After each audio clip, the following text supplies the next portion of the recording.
Assalamualaikum warahmatullahi wabarakatuh. Pemirsa TVRI dimanapun Anda berada, jumpa lagi di acara Wayang dan Dakwah. 1 jam ke depan saya temani Anda untuk menyaksikan sajian singkat wayang kulit, dilanjutkan dengan obrolan mengupas wayang dari kacamata budaya dan agama bersama tamu-tamu yang hadir di kesempatan hari ini. Pemirsa, tamu kita yang pertama, beliau adalah Wakil Rois Syuriah NU Kabupaten Bogor, beliau Kiai Haji Ahmad Ikrom. Assalamualaikum Kiai. Sehat Kiai? Alhamdulillah. Sehat. Baik. Ya. Tamu kita yang kedua, beliau adalah dosen Universitas Krishna Dipayana, Ki Haji Sutomo. Selamat datang Pak Tomo. Sehat? Assalamualaikum warahmatullahi wabarakatuh. Pemirsa, sebelum kita berbincang dengan beliau berdua, terlebih dulu mari kita saksikan sajian Pakliran Padat oleh Ki Dalang Sri Susilo, lakon Kresna Gugah. Selamat menyaksikan.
Kakang Prabu, apa wong manis lara ireng?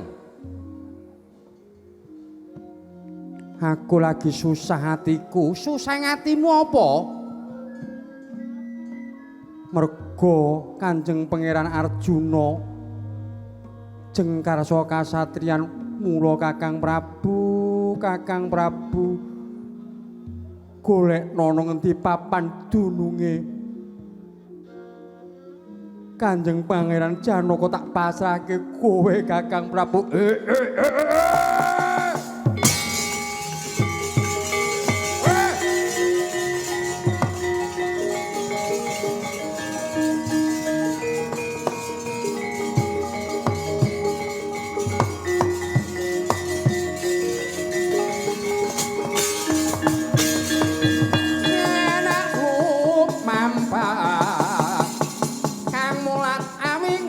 Singo barong pan podoro makso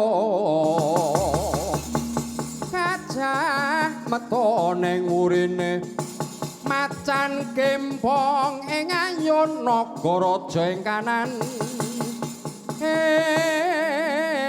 ering singo muladre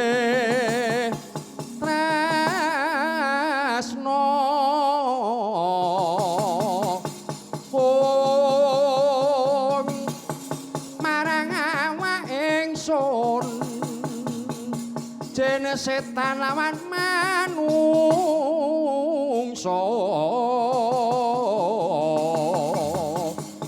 padha kedhep lawan teluh hantu bumi.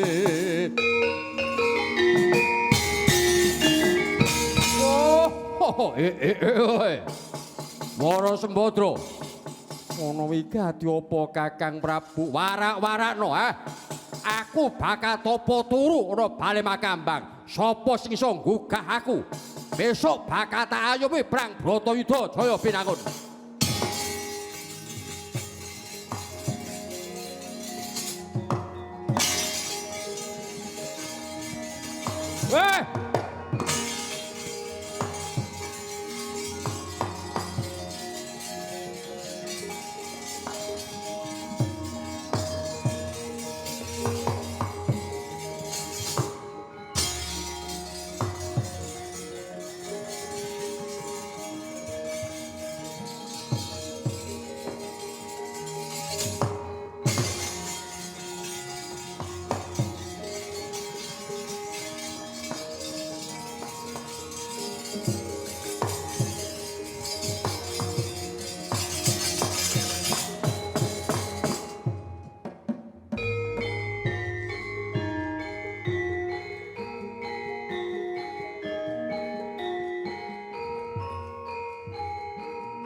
Rido mawon-wonahan tengerane ngajurit gong maguru gongso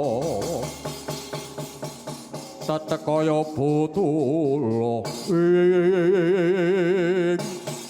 Koko Prabu Mandura inggih wonten dawuh Nyai Prabu Duryudana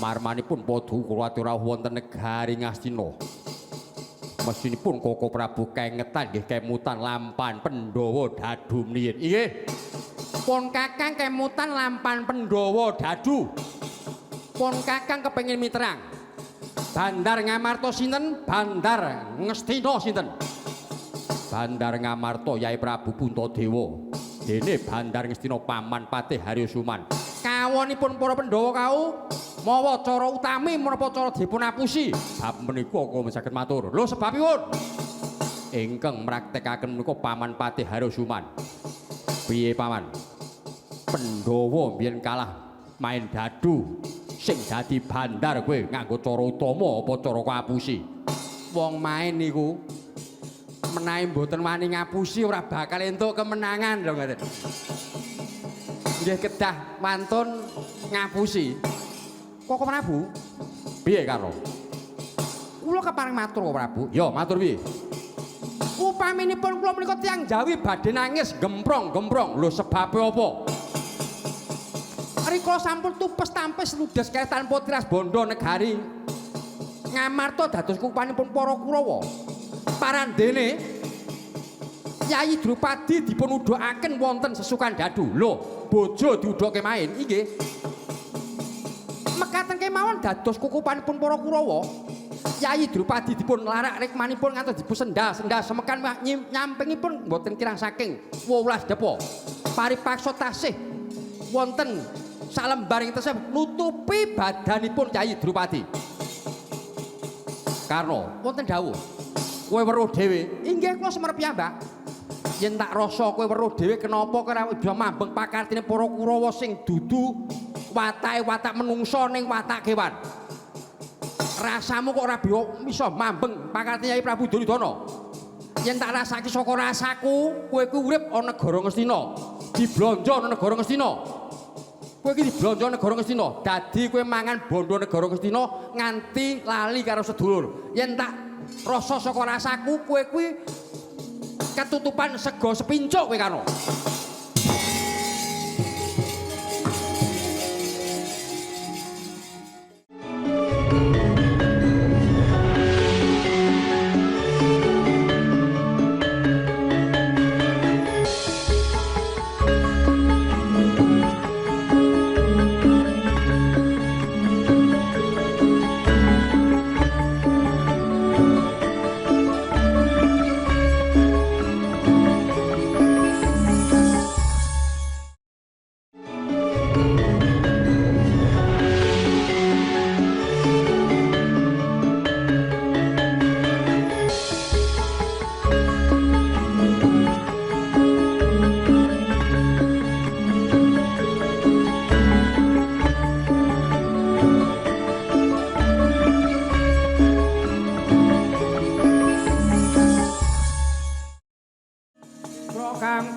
tumingal prang campo samya ngedali leret adet wileting kota dayang gong manguncang nidi menjang sangat jimicil nyanyi sena opo gage gugan Koko Prabu Ndarawati wah lamprong gugan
Kandya Bala Pandhawa yoga mula mangusiring Sata Kurawa.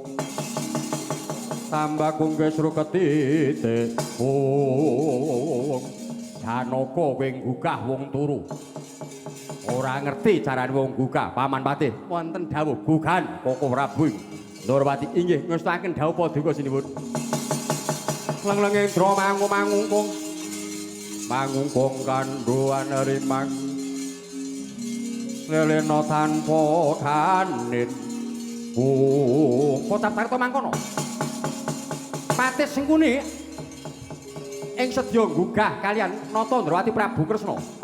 Wonten gambare wong sajenge Patih Sengkuni benjang Prang Bratayuda bineset. Kaget sang Patih Sengkuni. Waduh.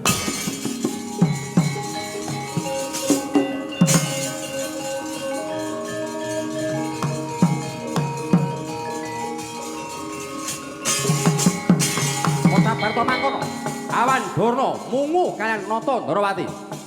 Wonten gambar sang ajenge Gawan Durna benjang pejahipun kalian pun Kresna jumena satemah prakapi dor debabah depani Bantala. Oh oleh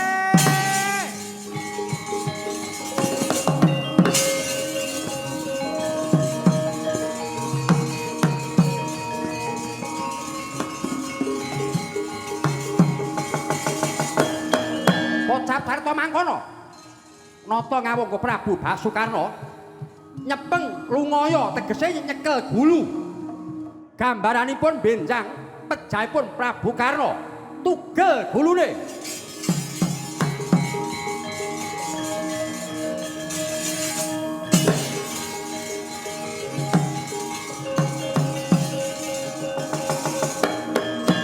Raden Dursasana wonten gambaran benjang perang Bratayuda dipun sempal-sempal Raden Werkudara.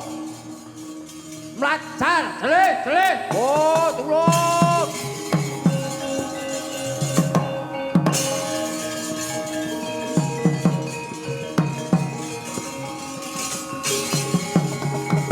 Kowe buka Koko Prabu saka ngarepan aku saka mbudulan mburi.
Rengganing gunung tertaning palumbang maning wong sekara-sekara jinem bangan wong Bapak engkang sari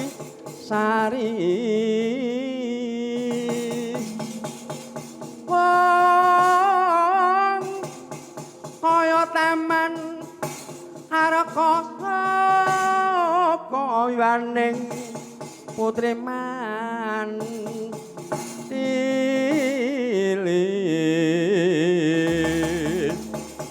kaya taman Harka saka yuwaning putri Mandili.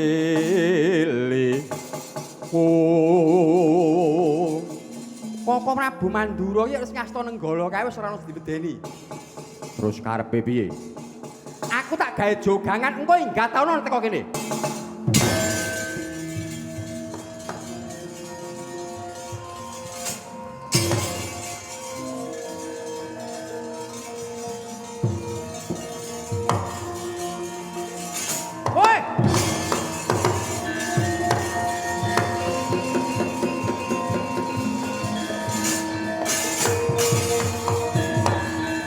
Sopo kowe? Aku danyange bumi. Arepmu arep ngopo? Ora trimo. Ora trimo ngopo? Aku kok tamane pusakamu sing ampuh. Yo, eling-elingan Prabu Baladewa, besok yen kowe temekaning pati bakal tak cepit bumi sapi tuwe, tak salah.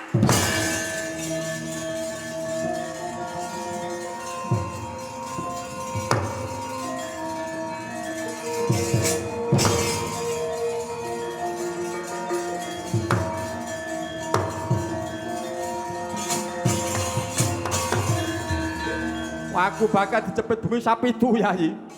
Aku dosa mergo bumi kena nenggala. Sing tunggu bumi ora trima, besok bakal mati cepet bumi sapi itu iki apa ana? Tebusane wonten. Tebusane apa? Koko Prabu Mandura klaturi tapa 40 dina mboten kenging singgol gepok kalian wanita. Pirang dina kuwi? Sekawan dosa dinten. Alah 40 dina ya aku ki pirang-pirang taun ora bojo ya ora apa-apa. Amung 40 dina ki apa kuwi?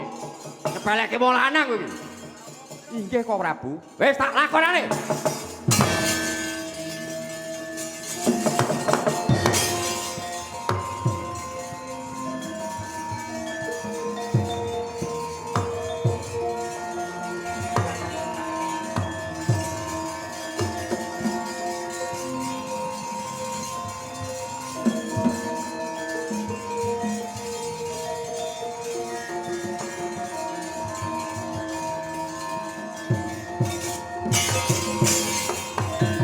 Wonten dawuh, kowe tak dandani wong ayu, gudanen Koko Prabu.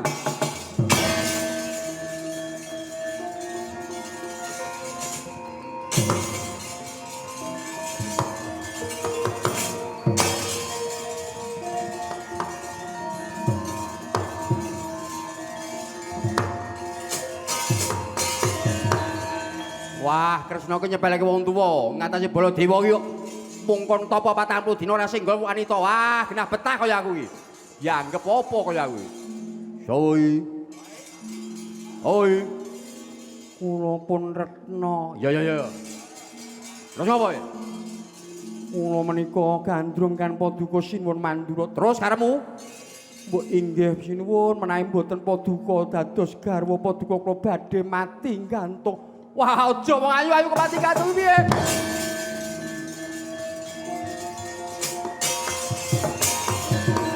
Wah, godho iku gek godho iki kok. Ya wis, iki mau sing gawe aturan iki Kresna. Kowe tak boyo manegara Mandura, ngupung Kresna ora ngerti.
Pemirsa, luar biasa penampilan Ki Sri Susilo dalam Kresna Gugah. Kita saksikan upaya-upaya Pandawa dan Kurawa berebut sosok yang digambarkan begitu istimewa. Siapapun yang ditunggui oleh Kresna dipercaya akan memenangkan perang Bharatayuda seperti yang telah dikisahkan oleh Ki Sri Susilo. Saya akan ke Ki Sri Susilo, saya biasa panggil Mas Sri. Mas Sri, istimewa sekali sosok Kresna ini diperebutkan oleh Pandawa dan Kurawa. Kedudukan Kresna sendiri seperti apa di Bharatayuda sampai-sampai Pandawa dan Kurawa melakukan sekian banyak cara untuk memperebutkan Kresna ini. Kresna itu kan tokoh hebat, dan dia titis Sang Hyang Bathara Wisnu. Titis Sang Hyang Wisnu ya. Tugasnya menenteramkan jagat. Ya, tugas si Kresna. Jadi yang hangkara murka kudu sirna. Itu tugas Kresna. Makanya di Bratayuda itu wong nandur unduh di situ. Utang pati nyaur pati, utang loro nyaur loro. Karena perangnya namanya perang suci. Ya. Jadi yang dipercaya sama dewa adalah Kresna karena dia Wisnu gitu, Mas Anang. Nah, gini Mas Ri, menariknya dua pihak yang sama-sama mengklaim kebenaran. Kurawa merasa benar, merasa baik, dan Pandawa merasa baik. Padahal di Bratayuda sendiri, Krishna hanya satu. Jadi apakah Krishna ini diperebutkan sekaligus untuk klaim kebenaran, klaim kebaikan sampai di sana atau bagaimana kalau di pedalangan Mas Ri? Ya pasti Kresna karena jiwanya jiwa pemimpin, pasti Mas, ya pasti membela kebenaran tuh pasti. Nah antara Pandawa sama Kurawa, kalau dilihat sama lahir, sejak kecil kan Pandawa itu kan banyak laku, Pandawa banyak laku. Kalau Kurawa kan langsung wah ya segitulah, sampean dhewe ngerti lah Kurawa kan sugih gitu sudah apa-apa sarwa turah. Iya. Tapi tumindak iki nek imannya itu enggak kuat. Imannya Kurawa. Akhirnya senangnya udah karena banyak apa-apa. Iya. Gitu. Beda ada Pandawa. Prihatin terus ketuhanannya mateng gitu Mas. Iya. Kualitas kejiwaan yang berbeda. Ya. Terima kasih Mas Ri, nanti kita lanjutkan. Ya, Saya Mas ke Pak Tomo. Pak Tomo, menyaksikan Mas Tri atau Ki Sri Susilo tadi menampilkan bagaimana Kurawa, cara membangunkan Kresna, lalu bagaimana Pandawa, cara yang amat berbeda, yang menunjukkan latar belakang, mungkin proses masing-masing juga berbeda. Dalam pandangan budaya, strata etika seperti itu, apakah ada gambarannya, Pak Tomo? Ya, dari penyajian. Karena ini adalah tuntunan yang disampaikan dalam bentuk tontonan. Sehingga kehebatan keahlian dalang yang merupakan seni tersendiri itu dituntut. Karena duduknya itu merupakan dalang sejati, jadi bisa menyampaikan suatu pesan. Yang akan disampaikan adalah begitulah keadaan orang kalau sudah berumur, terkadang teringat dunia, terkadang teringat akhirat, terkadang juga ini masih punya jiwa untuk disenangi orang lain dan sini-sini, sehingga berbagai masalah disitulah yang harus diperhatikan oleh orang yang sudah mendekati umurnya. Karena pandangan kami dari segi budaya adalah Bratayuda itu adalah Barata laku yuda perang yang ada dalam dirinya sendiri, sehingga apakah kita nuruti nafsu dunia dengan meninggalkan akhirat, atau kita ke akhirat dengan diniati dunia ini sebagai ibadah, atau ada makhluk yang lain masih dipengaruhi oleh jiwanya. Karena orang katanya Pak Kiai ada yang bilang bisa menjadi sombong besar karena lahir udah ada jimkorinya gitu. Nah, dengan memperhatikan adegan tadi, sajian tadi, karena ini merupakan budaya yang dirawat dengan seni yang melibatkan berbagai aspek, maka dari segi budaya adalah pertama harus segala dirawat sebagai sarana untuk menyampaikan pesan dalam bentuk tontonan. Pesan tadi adalah tuntunan, atau suruh milih satu orang dengan 1000 orang, pilih 1000, berarti duniawi. Padahal satu itu adalah penentu, yang 1000 adalah yang ditentukan. Dalam bulan puasa ini kita harus selalu mohon pada Yang Maha Kuasa supaya kita dapat istiqomah dan apa yang kita lakukan itu merupakan ibadah yang diterima Maha Kuasa. Dan kepada seluruh umat Islam kami ucapkan selamat ibadah puasa. Ya. Pak Tomo, saya tertarik sekali apa yang Pak Tomo sampaikan mengenai bahwa perang Baratayuda ini semacam perang dalam diri, lalu ini semacam jawaban dari seluruh proses kehidupan. Nanti kita akan pertajam ke arah sana, tapi saya akan ke Yai Ikrom dulu. Peperangan di dalam hati yang seperti disampaikan oleh Pak Tomo, perang tapi di dalam hati sendiri, itu gambarannya kalau di Islam seperti apa ya? Bismillahirrahmanirrahim. Saya kira hal yang menarik sebelum masuk ke sana itu adalah bagaimana para leluhur umat Islam di Indonesia ini mampu menyampaikan agama melalui seni. Nah, ini saya kira pesan penting. Saya kira Pak Dalang ini harus terus menghidupkan. Nah, di dalam wayang ini ada satu hal yang menurut saya harus diingat menjadi pakem untuk kehidupan, yaitu tokoh-tokoh yang dibuat diantaranya adalah ada Semar, Petro, Gareng, Bagong. Itu ada istilah samir ala khairin fatruk ma bago. Bergegaslah pada kebaikan dan tinggalkanlah seluruh hal yang jelek. Nah, ini bagian dari ajaran secara umum, nanti detailnya cerita seperti tadi. Nah, tadi disampaikan oleh Pak Tomo tentang dunia dan akhirat. Bagi Islam itu sebenarnya pilihannya mana? Apakah akhirat saja atau dunia saja? Nah, memang kita sebagai umat Islam ada pesan penting, ada ayat A'udzubillahi minasyaitonirrajim wala tamuddanna aynaka ila ma matta'na bihi azwajam minhum zahratal hayatid dunya linaftinahum fihi wa rizqu rabbika khairu wa abqa. Bahwa kita ini hidup sesungguhnya tidak perlu jelalatan. Nah, menata diri dari situ. Bagaimana kita menata diri itu bisa tidak harus melihat kemewahan orang lain, tapi bagaimana kita mensyukuri itu. Maka ada pesan dalam perang itu.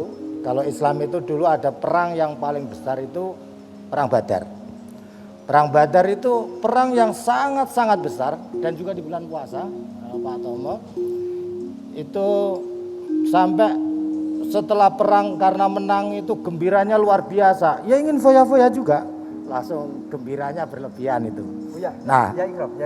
Ini kita lanjutkan nanti, kita jeda sejenak.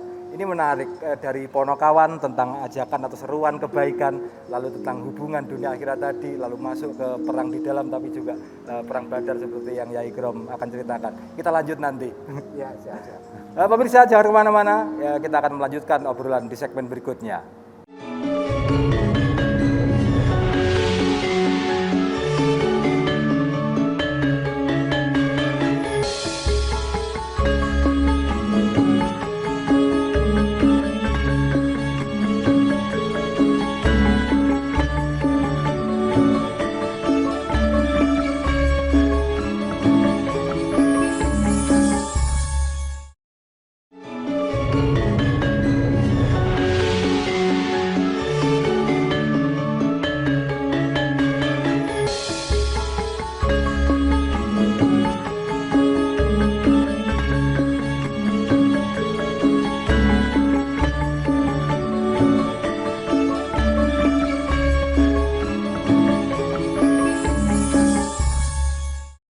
Pemirsa, masih di Wayang dan Dakwah.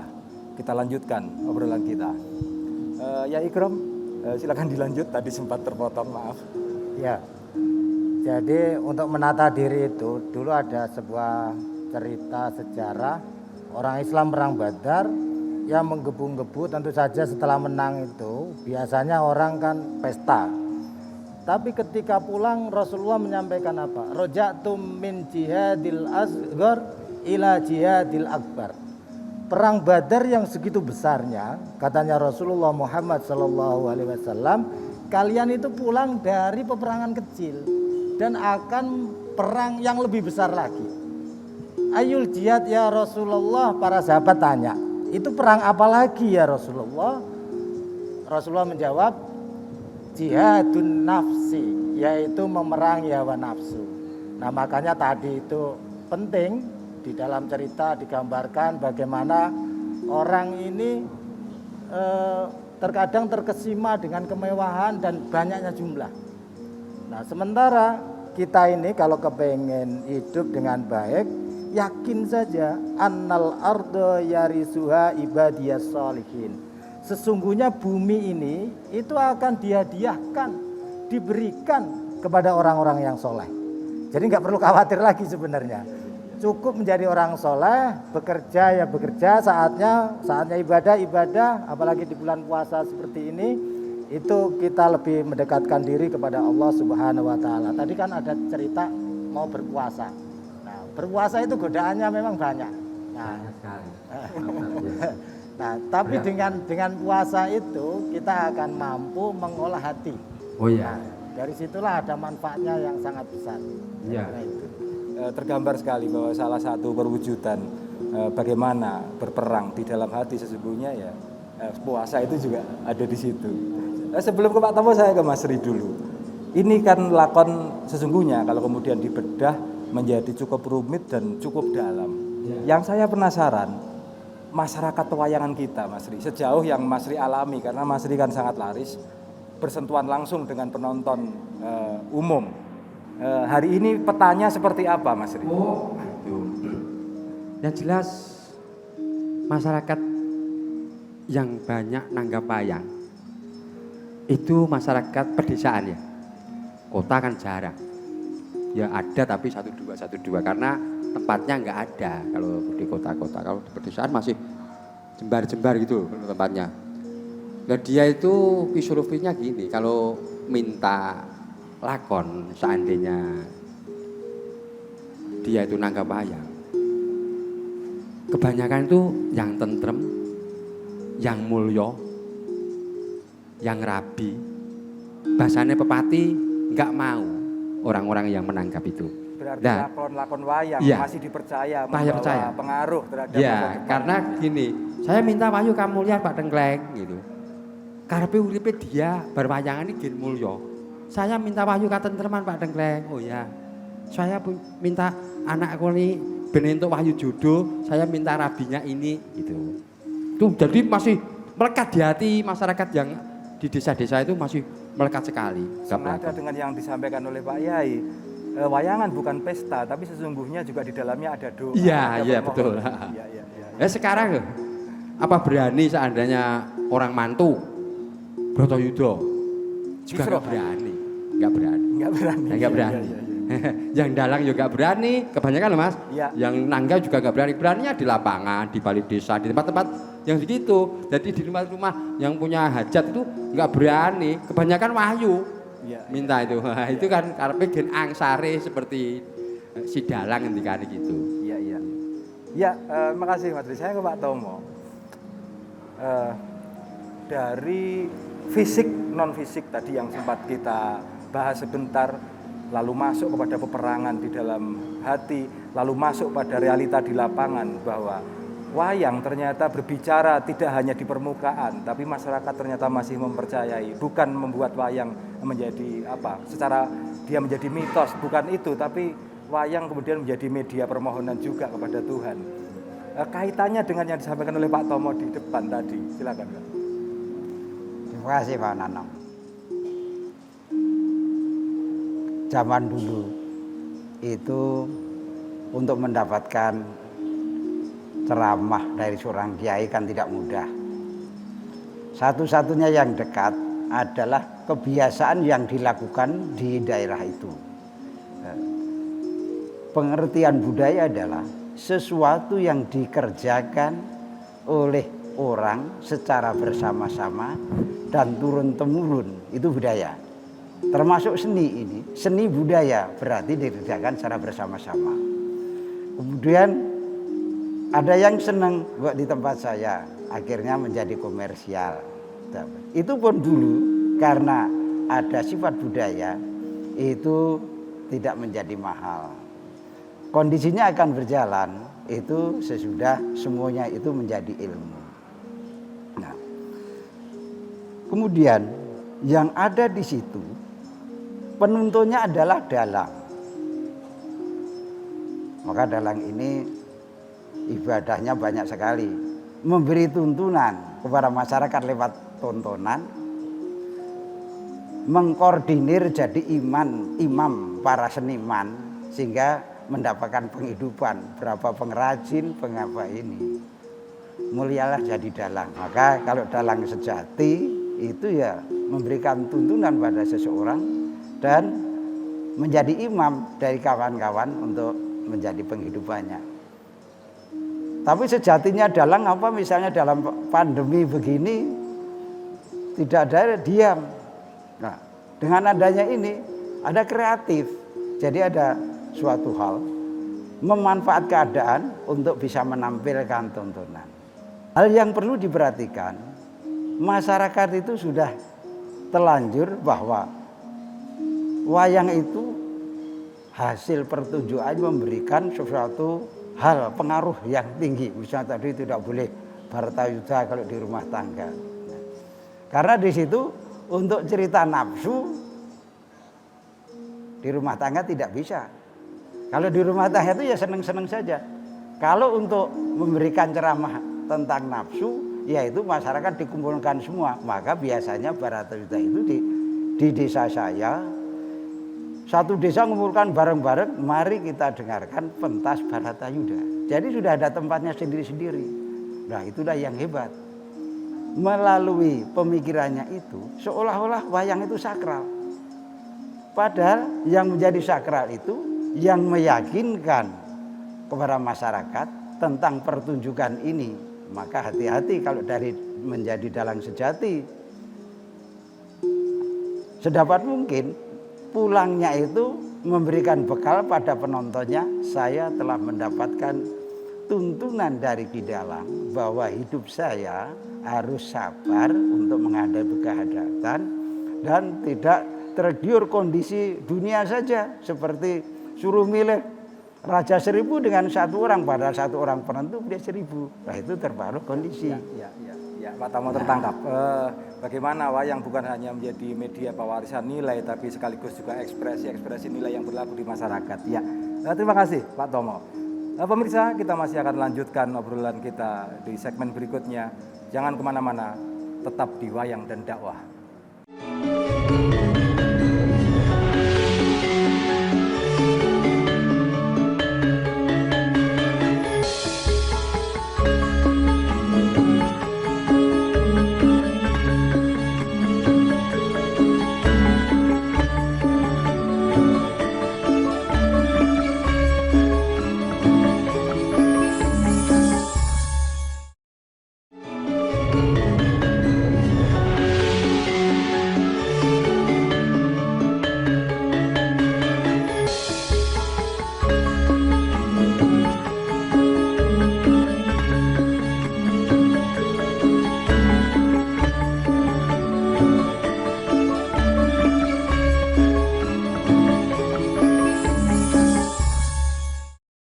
Pemirsa, masih di Wayang dan Dakwah.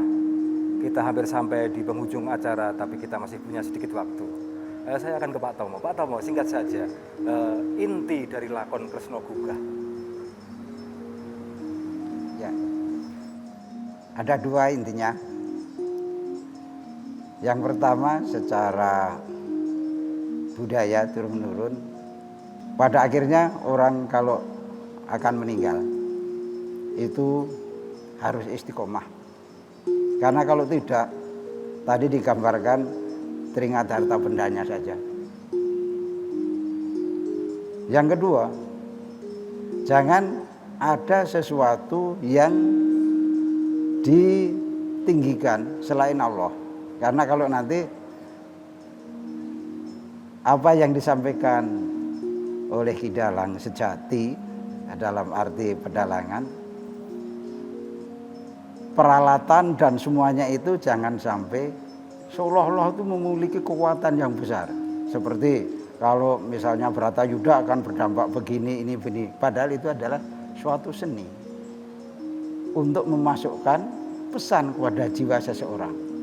Jadi sifat-sifat sesuatu yang menjadikan pengaruh pada dirinya sendiri, sehingga mengurangi keesaan dari Yang Maha Kuasa, itu harus ditinggalkan. Jadi dua hal ini yang saya petik dari pentas Ki Dalang Tengkleng. Masih. Pak Tomo. Ya itu. Ya, saya kira tadi ada obrolan kita itu ada dua hal yang menarik. Yang pertama soal tontonan jadi tuntunan.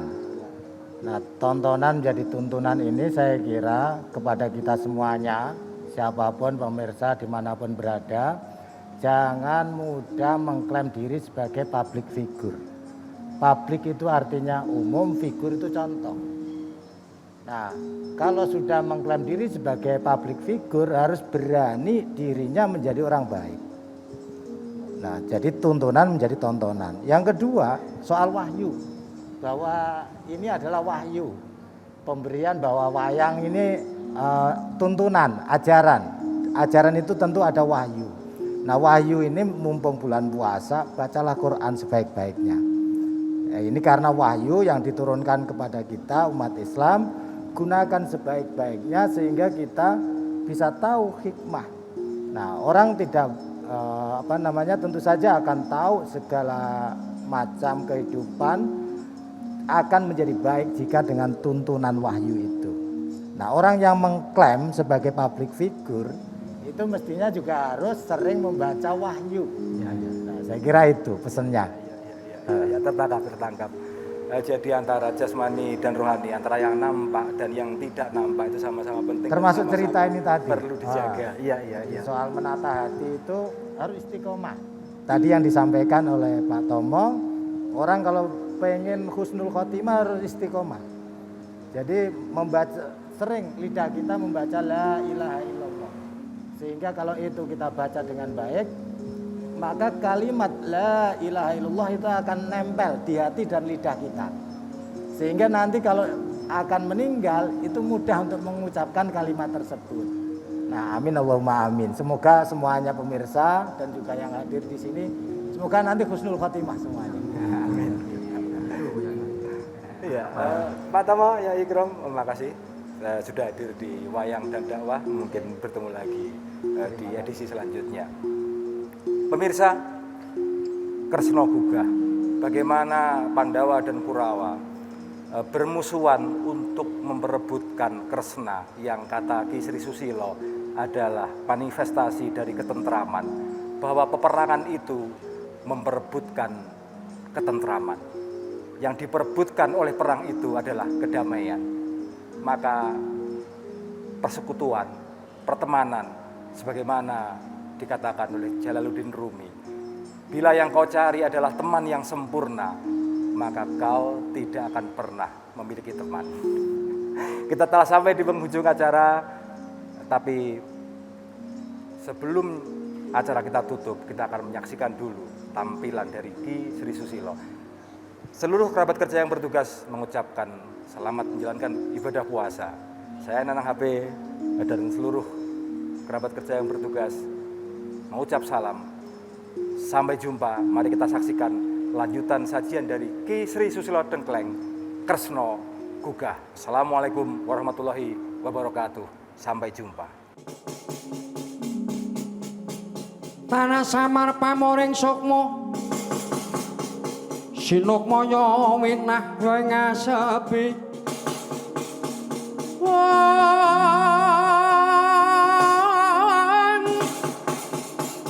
sinukmaya winah kowe ngasepi talen saking liplayape ngaluyup talen saking liplayape ngaluyup.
siring sata Kurawa.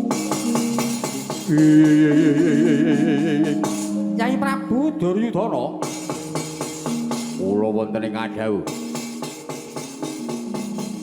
Rek ning ingkang saged nggugah anggen kula turu. Inggih menika kadang kula Yai Janaka. Pramila benjang tumapang perang Bratayuda Jaya Binangun. Kula mapakenaken diri pribadi kula dhateng Pandhawa lho Yayi.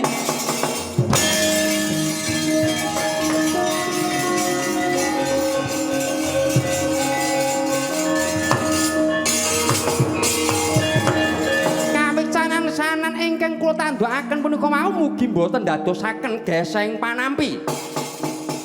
Kawicasanan ingkang kula tandhakaken mau mugi boten ndadosaken geseng panampi. Nyai Prabu Duryudana wonten dawuh. Anggen kula nandhakaken kawicasanan menika adhedhasar pranatan ingkang sampun kula biyawarakaken.